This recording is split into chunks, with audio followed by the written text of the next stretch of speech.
আসসালামু আলাইকুম। কুচি দিয়ে এই সুন্দর হিজাবটি তৈরি করতে আমার 1.5 গজ পরিমাণ কাপড় লেগেছে।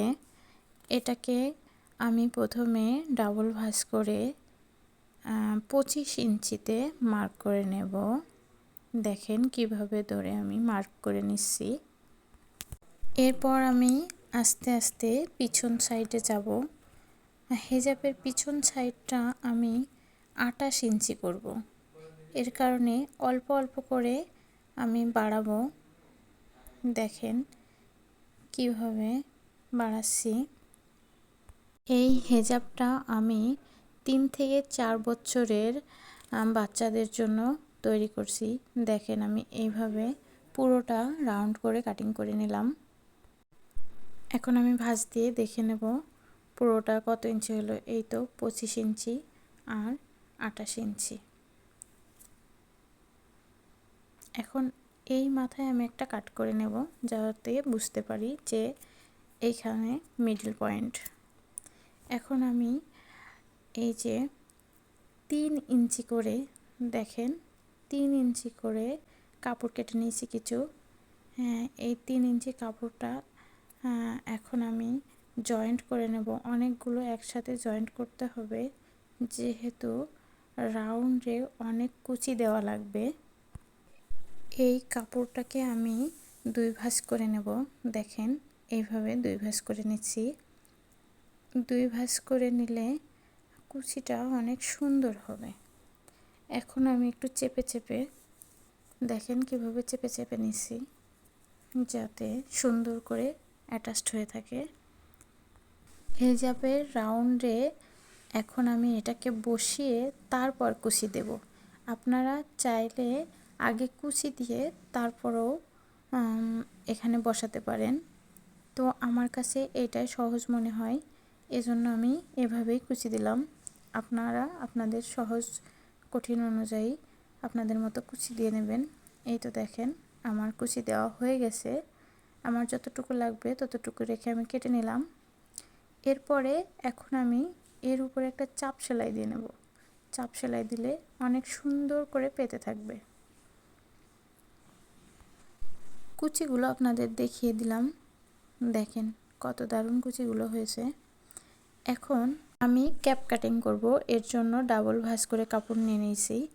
আসলে আমার কাপড়টা অফলাইনে কাটা হয়ে গেছে, এর জন্য অন্য একটা কাপড় নিয়ে আপনাদের দেখিয়ে দিচ্ছি কিভাবে আমি ক্যাপটা কাটিং করেছি। তো আমি কাপড়টা নিয়ে 2 ভাঁজ করে আড়ে 3 ইঞ্চি দেব আর লম্বায় দেব 4 ইঞ্চি। তারপরে এটাকে রাউন্ড করে প্রথমে দাগ দিয়ে নেব। দেখেন এভাবে করে দাগ দিয়ে নিতে হবে।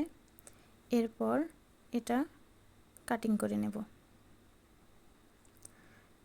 দেখেন আমার আগের যে ক্যাপ কাটিং ওটার সাথে একদম সেম হয়েছে। তো এখন আমি হিজাবের কাপড়টার উপর ক্যাপের কাপড়টা বসিয়ে একদম মাঝখান থেকে এক পাশে আগে সেলাই করে নেব। দেখেন এইভাবে মাঝখানে বসিয়ে আমি এক পাশটা সেলাই করে নিচ্ছি। এরপরে ঠিক অপর পাশটাও এইভাবে সেলাই করে নেব।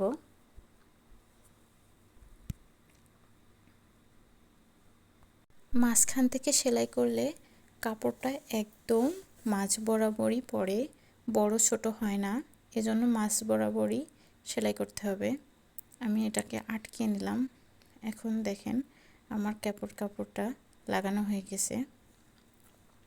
হিজাবের সামনের যে ফাড়াটা থাকে সেটাকে আমি সেলাই করে নেব। প্রথমে সেলাই করে 9 ইঞ্চি, মাথা থেকে 9 ইঞ্চি পর্যন্ত ফাঁকা রেখে এখন তারপরে আমি একটা চাপ সেলাই দিয়ে নেব ক্যাপের উপরে।